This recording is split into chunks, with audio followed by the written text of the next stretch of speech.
নমস্কার বন্ধুরা, আমার বিয়েবাড়ির মেনুতে আজকের নিবেদন কাজু বরফি বা কাজু কাটলি। এর জন্য আমি 200 গ্রাম কাজু নিয়েছি। এবার তাকে মিক্সিতে পিষে নেব। হালকা হালকা করে পিষতে হবে, নইলে কাজু থেকে তেল বেরিয়ে যাবে, তখন আর বরফি কাটা অসুবিধা হবে।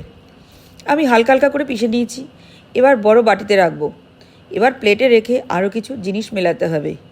ওই কাজু বাটাতে 2 চামচ মিল্ক পাউডার, 1 চামচ ঘি দেব। এবার মনে রাখতে হবে ঘি কিন্তু দিতে হবে, সাদা তেল দিলে চলবে না।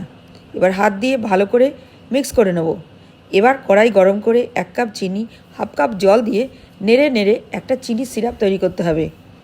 চিনির সিরাপটার মধ্যে এবার অল্প অল্প করে আমি কাজুটা মেশাবো। ভালো করে নেড়ে নেড়ে ঠিক যখন এইরকম থকথকে হবে, থকথকে মণ্ড তৈরি করতে হবে।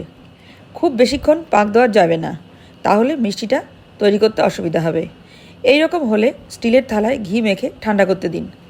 ঘরের ফ্যানের হাওয়াতেই ঠান্ডা করতে হবে, ফ্রিজে যেন ঢুকিয়ে দেবেন না, তাহলে কিন্তু বরফি আর কাটবে না। এবার ঠান্ডা করে কাজুর মণ্ডটা এইভাবেই মেখে নিন, একদম রুটির ডোর মতন যেভাবে মাখা হয় সেভাবে। এবার একটা সাদা ব্যাগে 2 পিঠে ঘি মাখিয়ে মণ্ডটা ভরে দেবো। একটু হাত দিয়ে চেপে চেপে দেবো। রুটি বেলার বেলুন দিয়ে আরও একটু বড় করে নেব, চারিদিক সমান করে নেব। এবার উপরের প্লাস্টিকটা ধীরে ধীরে কেটে নেব। দোকানের মতন পুরোপুরি দেখানোর জন্য তবক লাগিয়ে দিচ্ছি। পুরোটাই তবক লাগানো হয়ে গেছে।